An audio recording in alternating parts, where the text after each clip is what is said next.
नमस्कार दोस्तों, मैं हूं आपका दोस्त संचित और स्वागत करता हूं इस वीडियो सीरीज में जहां हम बात कर रहे हैं ऑपरेटिंग सिस्टम की।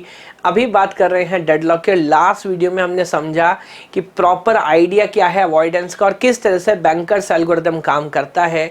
एक फंडामेंटल अप्रोच समझी कि सेफ सीक्वेंस के क्या मायने होते हैं और किसी भी रिसोर्स एलोकेशन स्टेट अगर आपके पास एक स्नैपशॉट आपके पास है तो वहां पर आप ये कैसे जज करते हैं कि सिस्टम सेफ है कि अनसेफ है। लेकिन पॉइंट क्या है, किसी स्नैपशॉट पे हम जज कर रहे हैं इसलिए उस बात को बोल देना सही है, बट इन जनरल अगर आप प्रॉपर बैंकर्स एल्गोरिथम यूज करते हैं तो क्या कभी सिस्टम अनसेफ स्टेट में जा सकता है? नहीं जा सकता। गेट में या एग्जाम पॉइंट ऑफ व्यू से प्रॉब्लम क्या है कि वो आपको पूरा क्वेश्चन तो नहीं दे सकते।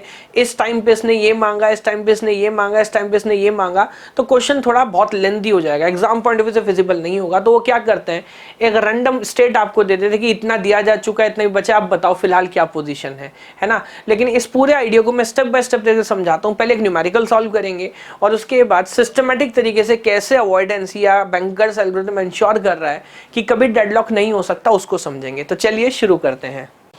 दोस्तों, अगर आप मुझसे सारा सिलेबस डेली 3 आवर्स लाइव पढ़ना चाहते हैं तो गेट कैटेगरी के अंदर सब्सक्राइब करिए अनअकैडमी प्लेटफॉर्म पर। रेफरल कोड यूज करिए KGYT 10% डिस्काउंट के लिए। बाकी सारी इंफॉर्मेशन के लिए वीडियो का लिंक आपको डिस्क्रिप्शन में मिलेगा। तो चलिए दोस्तों, यहाँ पर एक क्वेश्चन मैंने लिया फॉर सैंपल। बहुत मुश्किल क्वेश्चन नहीं लिया, रिलेटिवली सिंपल है, क्योंकि अभी बात प्रैक्टिस की नहीं है, बात अंडरस्टैंडिंग की। कम से कम ये अपने को समझ आ जाए कि बैंकर्स का मतलब क्या है।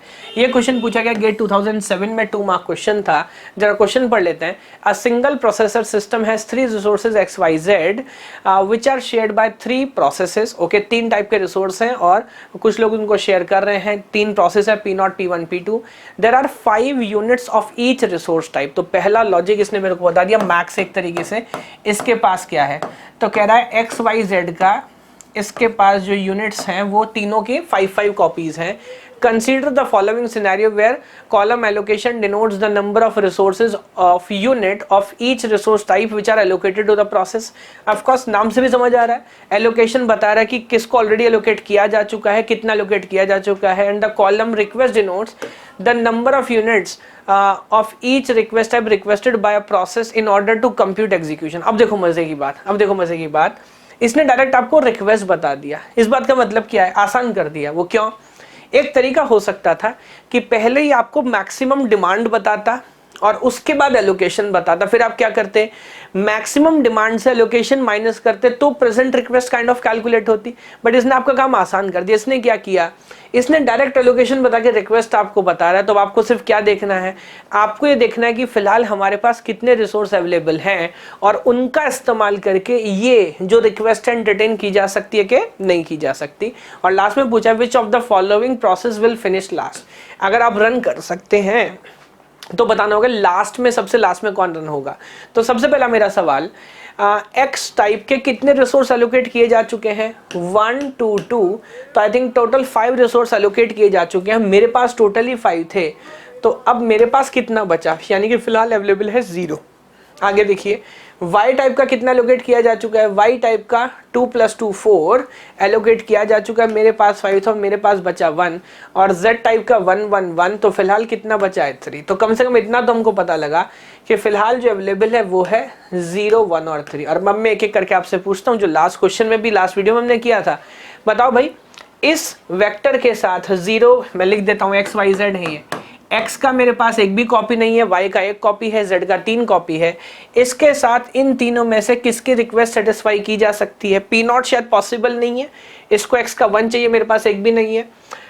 P1 आई थिंक पॉसिबल है, P2 भी पॉसिबल नहीं है बिकॉज x का 1 चाहिए, मेरे पास एक भी नहीं है। बट हाँ, ये रिक्वेस्ट देखिए बिल्कुल पॉसिबल है। इसको चाहिए 0 1 2 और हमारे पास है 0 1 3। तो अगेन ये मानते हुए कि मैं P1 की रिक्वेस्ट सेटिस्फाई करने की कैपेबिलिटी रखता हूं, मैं मान रहा हूं कि मैंने इसको एग्जीक्यूट कर दिया और इसके पास जो एलोकेटेड है वो भी वापस ले लेता हूं 2 0 1। तो अब 2 0 1 मैंने वापस लिया, तो मेरे पास कितना बचा? 2 1 एंड 4। देखिए फॉलो कर पा रहे हैं क्या?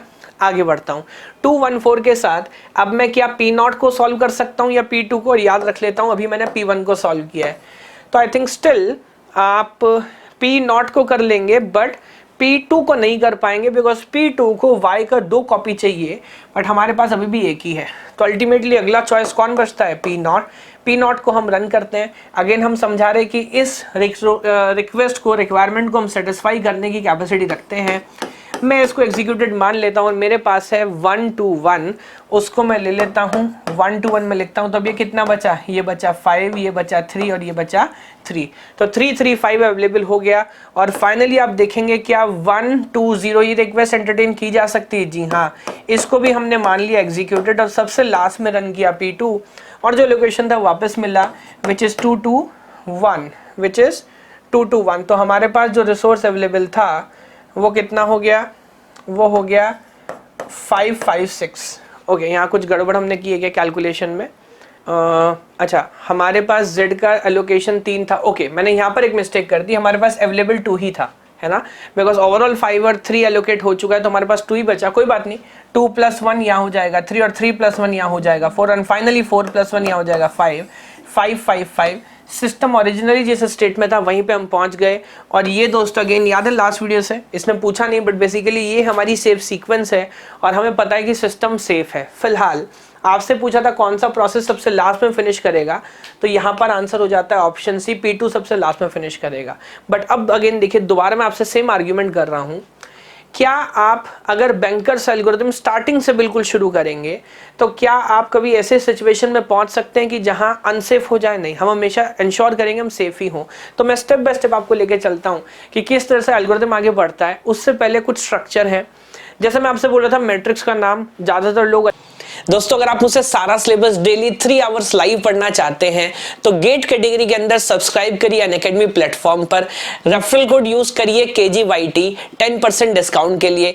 बाकी सारी इंफॉर्मेशन के लिए वीडियो का लिंक आपको डिस्क्रिप्शन में मिलेगा। अलग अलग तरीके से चेंज करते रहते, आप कुछ भी रखें, है ना, बस उसका मतलब समझ आना चाहिए। बट एल्गोरिथम से हिसाब से मैं बात कर रहा हूँ तो सबसे पहले आपको एक अवेलेबल मैट्रिक्स बतानी पड़ेगी। मैंने भी उसका नाम अवेलेबल ही रखा है। और अवेलेबल का मतलब क्या है, आपको ये पता होना चाहिए कि किस रिसोर्स टाइप के कितने कॉपी आपके पास अवेलेबल फिलहाल हैं। हालांकि जब स्टार्ट करेंगे तो जो सिस्टम की मैक्सिमम कैपेसिटी है वो सबकी सभी अवेलेबल होगी। यस, उसके बाद दूसरी चीज़ आप बताएंगे मैक्स। तो मैक्स का मतलब अगेन मैक्स नीड। हर प्रोसेस जब सिस्टम में एंटर करेगी तो उसको बताना पड़ेगा उसकी मैक्सिमम रिक्वायरमेंट क्या है, तो वो भी आप यहाँ पर डिक्लेयर करेंगे। उस डेटा स्ट्रक्चर का नाम मैं रख रहा हूँ मैक्स। आगे बढ़ता हूँ, अगला चीज़ एलोकेशन। अब जाहिर सी बात है कि जिस प्रोसेस को जितने रिसोर्स हम एलोकेट कर रहे हैं वो एक मैट्रिक्स में मेंटेन करके चलूंगा। बट स्टार्टिंग में एलोकेशन में क्या रखूंगा, 0। अगर मैं फ्रेश स्टार्ट कर रहा हूँ तो एलोकेशन मेरा खाली होगा। और लास्ट, अब आप इसको नीड बोलने, डिमांड बोलने, रिक्वायरमेंट बोलने, जब एलोकेशन को माइनस करेंगे किससे, मैक्सिमम डिमांड से, मैक्सिमम नीड से, तो आपको मिलेगी करंट नीड, यानी कि जो रिसोर्सेज आपको अभी चाहिए। यस, ये सारी कैलकुलेशन आप कर लेंगे। अब देखिए गेम स्टार्ट होगा कब। सबसे पहले मैं सेफ्टी की बात नहीं करता, सबसे पहले बात करता हूँ रिसोर्स रिक्वेस्ट एल्गोरिथम में। एक और बात, इसमें ज़्यादा कंफ्यूज मत होइएगा, क्वेश्चन तो आप डायरेक्टली भी सॉल्व कर सकते हो, बट खासकर जो यूनिवर्सिटी एग्जाम्स के लिए पढ़ाई कर रहे हैं, एल्गोरिथम देख के कभी कभी हम लोग घबरा जाते हैं, भाई ये क्या कहानी है। तो समझाता हूँ कहानी क्या है। देखिए स्टार्टिंग में एलोकेशन खाली है, एलोकेशन खाली है, सारे रिसोर्स मेरे पास हैं, तो स्टार्टिंग में तो मैं सेफ हूँ इतना मान सकता हूँ ना। अब जब भी कोई प्रोसेस आके गएगा सर ये रिक्वेस्ट है, तो मैं क्या करूँगा, मैं पहले मान लूँगा एक आइडिया है, उसका रिक्वेस्ट नीड से कम होना चाहिए। नीड मतलब अगेन जो उसकी मैक्सिमम रिक्वेस्ट थी, है ना। अभी अलग अलग टर्म यूज कर रहे हैं लेकिन मतलब सेम है। हम पहले देखेंगे जो उसकी मैक्सिमम डिमांड थी क्या उससे ज़्यादा तो नहीं है, अगर उससे ज़्यादा है तो यहीं रोक देंगे, अगर उसकी बराबर या उससे कम है तो मान लेते हैं। मैं अगली चीज़ ये देखूंगा क्या मेरे पास अवेलेबल है कि नहीं है। अगर मेरे पास अवेलेबल है, क्योंकि ऐसा भी तो हो सकता है उसकी डिमांड तो वैलिड हो लेकिन फिलहाल मेरे पास इतनी रिसोर्स अवेलेबल ना हो। अगर मेरे पास अवेलेबल भी और वो लिमिट में भी मांग रहा है तो क्या करें, आप मान लीजिए 2 मिनट के लिए थियोरेटिकली उसको एग्जीक्यूट कर दीजिए। तो अब होगा क्या, आपका अवेलेबल कम हो जाएगा क्योंकि आपने उसकी रिक्वेस्ट सेटिस्फाई करी तो अवेलेबल से रिक्वेस्ट माइनस कर दिया। उसका एलोकेशन बढ़ जाएगा क्योंकि वो तो पहले खाली था, तो उसके एलोकेशन में उसका रिक्वेस्ट जो उसने किया था ऐड हो जाएगा। और नीड काइंड ऑफ जो उसकी मैक्सिमम रिक्वेस्ट थी उससे मैं रिक्वेस्ट माइनस कर दूंगा, ये देखने के लिए कि फ्यूचर में अब वो क्या रिक्वेस्ट कर सकता है।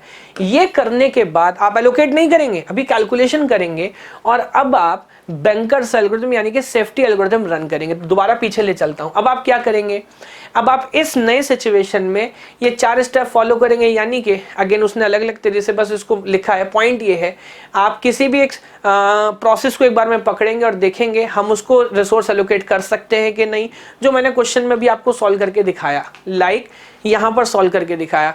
और अगर उस रिक्वेस्ट को एंटरटेन करने के बाद भी मैं ये सारा का सारा प्रोसेस हल कर पा रहा हूँ, मैं सेफ सीक्वेंस आ पा रहा हूँ, तो मैं समझ रहा हूँ, अब देखिए बात फॉलो कर पा रहे हैं क्या, कि जो रिक्वेस्ट उसने की उसको एलोकेट करने के बाद भी सेफ सीक्वेंस है तो हम सेफ हैं, मैं उसको एंटरटेन कर दूंगा। अगर ऐसा नहीं है, हो सकता है उसकी रिक्वेस्ट उसकी लिमिट में हो, अवेलेबल भी मेरे पास है, लेकिन एलोकेट करने के बाद मैं सेफ सीक्वेंस में नहीं आ पा रहा, तो मुझे लग रहा है यार अगर मैंने एलोकेट कर दिया ना तो ऐसा ना हो कि मैं डेडलॉक में चले जाऊँ, खतरा है। तो मैं फिलहाल उसको बोलूंगा अभी आप वेट करो, जब कुछ प्रोसेस रिसोर्स को रिलीज करेंगी तब मैं आगे आपसे बात करूंगा। मेरी बात समझ रहे हैं? तो अब ये 2 अलग अलग आइडियाज हैं। अगर आप स्टार्टिंग से चलेंगे तो क्या करेंगे, स्टार्टिंग में एक बार कंक्लूड कर रहा हूं, स्टार्टिंग में प्रोसेस के पास कोई रिसोर्स नहीं होगा। जब भी वो रिक्वेस्ट करेगा पहले देखेंगे क्या उसकी रिक्वेस्ट उसकी मैक्सिमम डिमांड से ज़्यादा तो नहीं है। स्टेप नंबर 2 में देखेंगे हमारे पास जो रिसोर्स अवेलेबल है क्या उससे कम है। अगर दोनों बात से सच हैं तो भी एलोकेट नहीं करेंगे, पहले एक बार देखेंगे कि अगर उतना एलोकेशन मैं कर रहा हूं, करने के बाद भी मैं सेफ स्टेट में हूं कि नहीं। अगर मैं सेफ स्टेट में हूं तो फिलहाल एंटरटेन करूंगा, अदरवाइज बोलूंगा वेट करने के लिए। सेफ स्टेट कैसे चेक करते हैं वो लास्ट क्वेश्चंस में ऑलरेडी हमने देखा है। यहाँ पर उसी प्रोसेस को एक्सप्लेन किया डेटा स्ट्रक्चर की टर्म्स में, थ्योरेटिकल टर्म्स में, कि पहले आप मान लीजिए कि हमने रन नहीं किया, उसके बाद एलोकेशन देखिए, और अगेन जैसे हमने भी किया ना, डायरेक्ट उसका एलोकेशन वापस ले लो, वर्क एक वेक्टर बनाओ, डायरेक्ट एलोकेशन वापस लो। अगर काम हो पा रहा है तो ट्रू मान लो, और अगर सब ट्रू लास्ट केस में ट्रू हो जाएंगे तो हम मान लेंगे कि सेफ सीक्वेंस और सिस्टम वैलिड है। तो इस तरह से अब देखिए अगर पूरी प्रोसेस हम फॉलो करें तो मैं अब इस पॉइंट को, मेरे ख्याल से मैंने पूरा पॉइंट आपको एक्सप्लेन कर दिया है। Now then we can be very much sure कि डेडलॉक अवॉइडेंस जो है, जो बैंकर्स एल्गोरिथम है, वो कभी भी आपको डेडलॉक में नहीं लेके जाएगा है। हालांकि एग्जाम में इतनी कहानी पूछते नहीं, क्योंकि जैसे मैं बोल रहा हूँ स्टार्टिंग से तो दे नहीं सकते कि हर एक रिक्वेस्ट दें फिर आप चेक करो फिर आगे बढ़ो, उसमें क्वेश्चन बनेगा क्यों नहीं, क्योंकि सिस्टम तो हमेशा सेफ ही रहने वाला है, कभी डेडलॉक में तो जाएगा नहीं। तो what they generally do, they do like this, कि वो बस एक स्नैपशॉट आपको दे देते हैं। आने वाले टाइम में हम क्वेश्चंस ट्राई करेंगे तो कोई भी एक एलोकेशन देंगे, भाई इतना नीड हो गया, इतना ये हो गया, आप बताओ सेफ है कैनसेफ है, किस सीक्वेंस में रन करेंगे। तो आने वाली वीडियोस में कुछ क्वेश्चन इस आइडिया के ऊपर प्रैक्टिस करेंगे ताकि एक ज़्यादा क्लैरिटी आपको टॉपिक पे मिले। तब तक के लिए इतना ही, थैंक यू सो मच। दोस्तों अगर आप मुझसे सारा सिलेबस डेली 3 आवर्स लाइव पढ़ना चाहते हैं तो गेट कैटेगरी के अंदर सब्सक्राइब करिए अनअकैडमी प्लेटफॉर्म पर, रेफरल कोड यूज करिए KGYT 10% डिस्काउंट के लिए। बाकी सारी इंफॉर्मेशन के लिए वीडियो का लिंक आपको डिस्क्रिप्शन में मिलेगा।